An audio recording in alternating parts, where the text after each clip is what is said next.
in short, you know, what are some basic progressions we can do to start getting a feel for the kick serve? There's really 4 of them in my mind, okay? So the first would be, obviously, get into your continental grip. We're not hitting a kick serve out of any other grip but continental. And we want to get a feel for how the ball is going to just kind of roll on the strings. Obviously, it's not a flat pop, it's not a slice. There's this top spin feel to the kick serve. So I like the first progression to be this. You take a tennis ball, hold it in your left hand or your non-dominant hand, press it up against the strings, you know, somewhere in the top third of the racket, because that's where contact should occur, and just get a feel for rolling the ball up and down the strings from that angle, okay? And that really is the first baby progression. Seems so simple, but ultimately in the entirety of a kick serve, that's going to be the little move that's occurring that's completely different from any other serve we hit, okay? Don't need to toss the ball, just trying to get a feel for the ball rolling on the strings instead of having that kind of smash factor that the other serves would incorporate, okay? Going from there, and this is where I kind of like to start to look out to the tennis court a little bit. And let me, you know, with that being said, let's just say this. With these 4 progressions, we are not looking anywhere near like a result yet. These are simply mechanical drills for getting a feel for the kick serve and how to impart some of that upward spin that we're going to need to get, okay? So the second progression would be this. Same action. I'm still just pressing the ball, you know, between my strings and the palm of my non-dominant hand. But now at the top of that motion, I'm going to actually let that tennis ball just kind of roll out over my hand. And really the thing I want to see is that it elevates a little bit before it drops. There's obviously no speed going on here, but can I get this and get that ball to roll up over my hand and elevate? I think you got a good illustration of it right there. I'm not trying to press this ball and force spin where it would drop down immediately. You want that really loose upward action. There's not a lot of pressure between my palm and the ball. Keeping that really loose and just trying to get that feeling that as I go up, that ball just gets rolling. And obviously, what does that look similar to? A little baby top spin ground stroke. That ball is just rising and falling ultimately with some top spin. Okay, so that's progression 2. Now, what we want to get to is feeling that action with the ball out of our hand. Okay, and we're not into the toss yet, so I'm still going to just kind of stand here. I'm squared up to the other side of the court. I'm nowhere near a service stance yet. My body's facing forward. All I want to do is just let the side of the strings that I'm going to hit with on a kick serve face the other side of the court. Somewhere right in front of my face is reasonable. We don't want to work on it from down here. We don't want to work on it from up here. So just kind of place that racket in front of your body comfortably and start to just toss the ball up in front of you. And when it sits there, I want you to just get a similar action to the progression number 2. Okay, so once it's up in the air, very simple. I know that seems so basic, but this is so different than the other 2 types of serves we would hit that a baby step like this is extremely important if you just feel like you cannot wrap your head around the idea of a kick serve. Okay, so here it is again. I just kind of face those strings out, little like slight toss directly in front of my racket, and I start to get that ball where it's suspended in midair, just kind of brushing off my strings. Now, the last progression, the 4th progression, again, still in this mode of keeping things extremely simple, is just see if I can get a little more release. Okay, that last or 3rd progression, I'm just kind of brushing slightly, stopping about here. All I'm going to do now is try to get the racket moving up a little bit higher to my right, still very loose, not trying to create a lot of force on the ball, and start to let that racket go a little bit higher and to the right. I actually, with that progression, love the idea. If you've got some sort of marker up here, I've got this light post up high up there to my right. I almost love that idea that I'm just going to let my racket, once I brush that ball, track the light post and stop when I feel like it's pointing up there. So here it is one more time. Okay. Ball bounces 2 or 3 times before it even gets to the net. So you can see why these progressions have nothing to do with the final result. It's simply about starting to lock into this feeling where the racket is addressing the tennis ball in a much different fashion than flat or slice. It's more of this upward action that's moving from, you know, obviously this would be my left position to my right position. So those are just a couple really key, simple progressions that I want you to start to do if you feel like you're just not grasping the basics of the kick serve at all.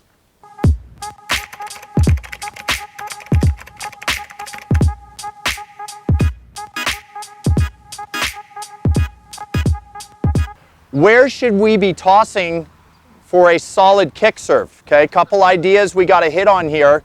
The first has to do with this idea of tossing in terms of a clock. Okay, on a standard serve, if I'm going to hit a flat serve or a slice serve, once I'm in my position, I'm always thinking, you know, if that's 12 o'clock directly in front of me, I like the ball maybe 12:30. Once in a while for a certain slice, I might hit it 1 o'clock. Okay, so obviously in terms of parallel to the baseline, those two serves, the ball is going to the right of my body. All right. For a kick serve, I think all of you out there know that the toss should be moving to the left of where you're standing as a right-handed player. But where exactly? Okay. A big mistake would be, oh, I got to get it to the left. So people start thinking, okay, here's 12. Let me get it over here to 11. And all of a sudden, they're working so hard to get their body, you know, set in a position to reach back so far. 11 o'clock is just not doable. So for the more beginner player in terms of the kick serve, 12 o'clock is actually an okay starting position. When you guys set your stance, you can still achieve the ability to hit a kick serve tossing at 12 o'clock. Okay, so let's play around with that idea first. If you are a little more advanced, Mark and I have talked about this, broken down video obviously. Our tosses are more towards 11:30, somewhere, you know, kind of right between 12 and 11. As I said before, neither of us are going all the way to 11 o'clock. So just slightly left in terms of the ball moving parallel to the baseline, slightly left of where your body is once we're starting to achieve more of a full kick serve. So that should be a pretty simple idea. Don't go really far out to the left thinking, oh, it's so different from a standard flat or slice serve. I better start launching the ball, you know, to 11 and 10 o'clock. It's just not a position the body can manage a good serve, okay? Now, in terms of this idea where a player might be trying to hit a kick serve and their body's going forward into the court, that kind of begs the question, you know, if we were going to let the toss bounce, you know, perpendicular to the baseline, should it be behind the baseline, a little bit in front of the baseline, or get the ball really far out in front of us? Getting it way too far out in front, you know, if I'm hearing that a player is getting a lot of body momentum going forward into the court, that kick serve's not going to work out there. Okay, and I think it's a really common misconception. I might have even been guilty of this a while back. I think if you had asked me 3 years ago, where should your kick serve toss land perpendicular to the baseline, I think I would have said an inch or two behind the line. Now I've broken down so much video, I understand the ball actually should still land slightly in front of the baseline. So that would be something where I would go out and start to just kind of put an X marks the spot. You know, set your body, normal stance, put a racket or you know, whatever down in maybe that 1130 spot. And I think something like, you know, the throw to my racket right there is a really good spot. It's an inch or two in front of the baseline. I shouldn't be hitting the head of the racket because, again, we don't want to be reaching too far out in the court. We really do want that feeling of going up to the ball. But that practice of just locating that toss in terms of the clock and a little bit in front of the line is so valuable, okay? Now, one thing I want to add to that is, you know, is there a change in how I toss between my flat and my slice serve and tossing a kick serve toss? And I think the answer is yes. All right, so let's have a look. I'm going to stay face onto the camera here. If you watch me toss for my flat serve or my slice serve, you're going to see my left arm go down and come right back up, okay? Because I feel like everything I do in this position is lined up to about that 12:30 spot, maybe that 1 o'clock spot. So I don't feel like I want to take my arm and start, you know, waving it around. I want that feeling of a really straight down drop and a pop right back up in the same direction. If I'm starting to try to get the ball a little bit to my left here, I think the addition of a little bit of rotation in the left arm makes a lot of sense. Now, if I speed that up or do it kind of a little too exaggerated, you know, we're going to lose that ball. So notice I'm making a very subtle move to kind of round out that left arm to help get that ball just onto my left hip, basically, okay? So notice the drop is still the same, straight down drop, and then I just kind of round out that left arm slightly to my opposite side, and I think it's a really seamless way to get that ball just kind of drifting. That's the feeling I love, is that the ball is just drifting from the right side of my body slightly to my left. We wouldn't want to start to see this where the arm comes down and starts releasing back to our left. That's a really kind of daring move. So let's just keep it simple, down, round it out, and that ball starts drifting the other way, okay? So to me, pretty simple. It takes some practice, but get that ball, if you're just beginning, right in front of you at 12 o'clock's great, an inch or two in front of the baseline. If you've already developed a kick serve and are still tossing at 12, start to move it to that 11:30 spot. Again, be trying to land it a little bit in front of the baseline, just a little, and then start to work on the mechanics change, albeit subtle, of just trying to let that left arm drift the ball over rather than take a straight shot out to that left-hand side.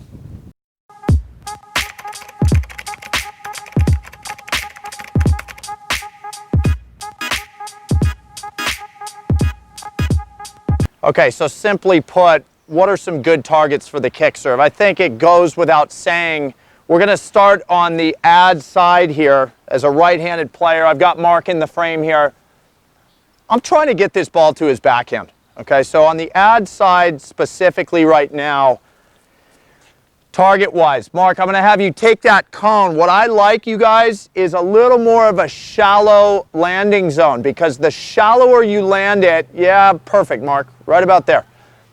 The shallower you land it up the box on the ad side, the wider Mark's going to have to go, okay?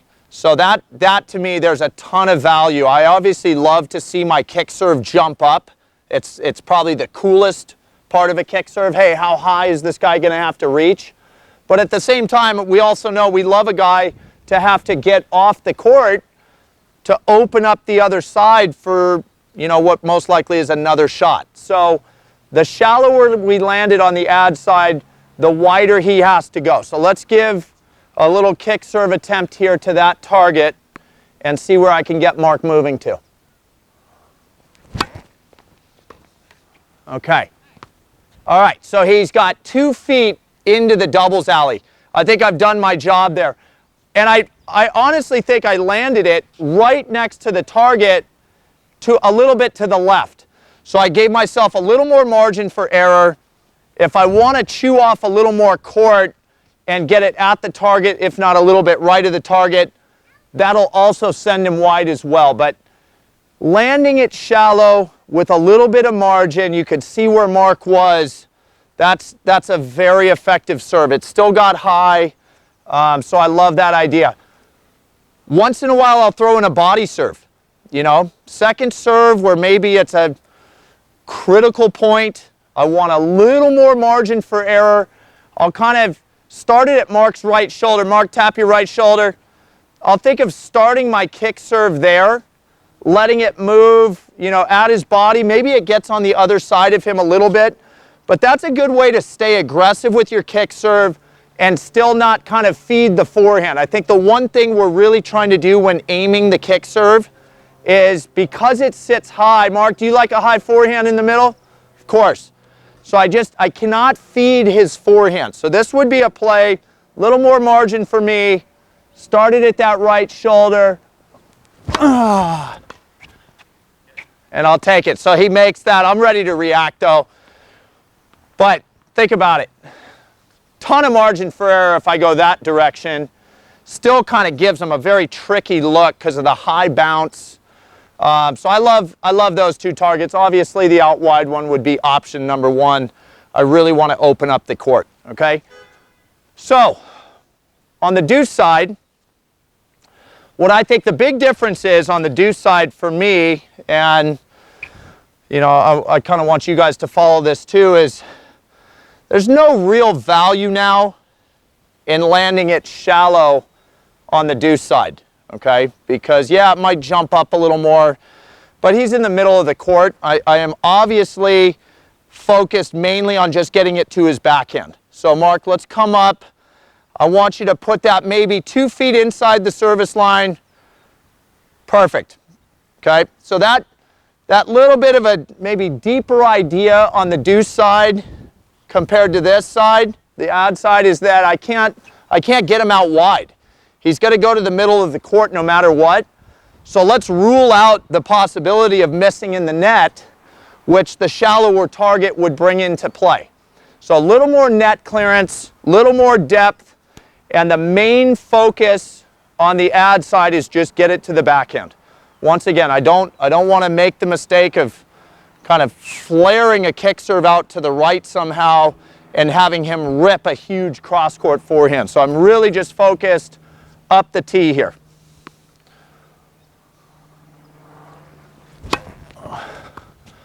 Yeah, and there's that kind of cookie cutter standard return. He's uncomfortable. It kind of comes shallow, short, middle. I'm ready to attack off that ball. I've got no business worrying about landing it 3 feet short of that to achieve a little higher bounce. I got exactly what I need there just by getting it to his backhand. Okay, so those to me are the simple ideas for keeping the target effective, is ad side, out wide, a little more shallow, and use the body as well on that side for a little more margin, and on the deuce side, just work the tee.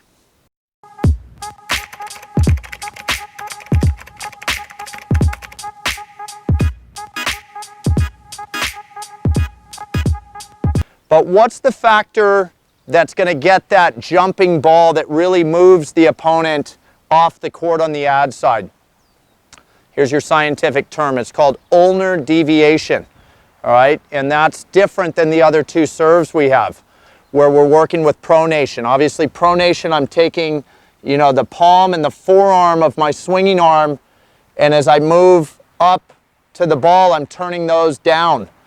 Right now with kick serves, especially this left to right action, my palm is going to be visible to you guys, the viewer, the whole time. So let's say contact is occurring somewhere in there. If I take the racket off, my palm's visible, and the entire move up, you're seeing my palm. I'm never closing it out, okay? So that move from left to right, you know, a la a windshield wiper, low to high windshield wiper movement, palm visible, you know, forward the whole way.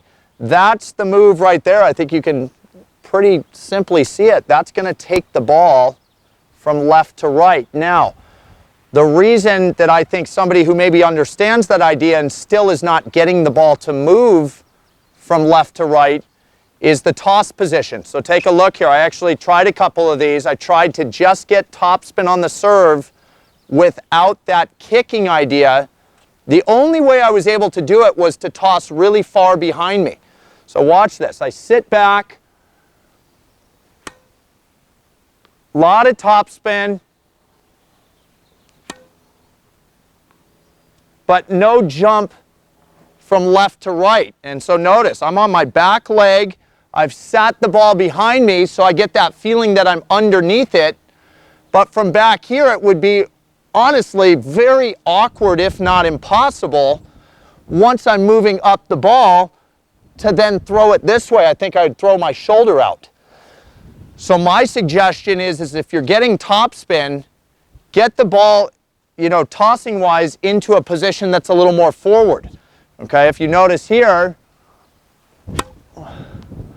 now that ball starts to move from left to right, and I actually kept it in front of my body slightly. So, you know, topspin's obviously great, but much more of a predictable bounce if it's just bouncing forward.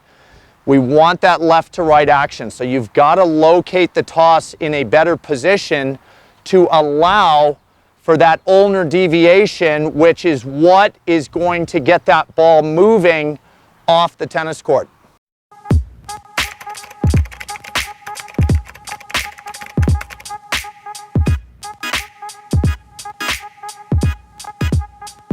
Okay, so can an older player learn a kick serve? I think absolutely. I think what we battle with, at least from what I can see from private clients of mine, are the two F's, the fear and flexibility. And flexibility, let's be honest, I'm nowhere near as loose as I am in my early 40s as I was in my early 20s. So, you know, have I lost something on my kick serve? For sure. Is it still a really effective shot for me? Absolutely. So whether we get in the gym, you know, some rotational, you know, core exercises, any kind of improvement in flexibility is always going to help the kick serve because we are kind of contorting the body more than any other serve. So that's kind of a basic one. Work on your flexibility to help that. Now, the fear factor, you know, I luckily am not at that point in my life yet where physical activities are kind of scaring me balance-wise, kind of making me fearful that I might fall, but I completely understand that that is a real thing. So the little drill that I have for a player that, you know, is tossing a ball behind them slightly, having to arch the back in a position where, hey, a little bit of lean this way, a player 60 or over might start to get that fear that, you know, that they're going to go down, that they're not going to be able to catch themselves. So I love the drill where we put, you know, a couple towels down. Here I've got a little sweatshirt. I'm going to just put myself down in a position where my body is still turned, you know, set up for a serve, but I'm going to be on my knees here, okay? And now there really is no fear that I can fall over. If I do, you know, shorter trees fall less hard, I guess is the term. Okay, so from down here, I'd still work on everything that we've talked about. I want to locate a toss slightly in front of me, maybe at about 11:30. If you want to practice this from 12 o'clock, that's great too. And then, you know, working from under and up the tennis ball and trying to get that ulnar deviation. So I could very feasibly, you know, lose that fear factor from this position, drop down, and swing up. Let's see if I can execute an okay kick serve. For sure. Okay, and now I don't think I got as much left to right, so I'm going to just exaggerate that racket going a little more high to the right side. And I actually got it right there. Okay, not a big deal if we're missing that serve in the net, obviously.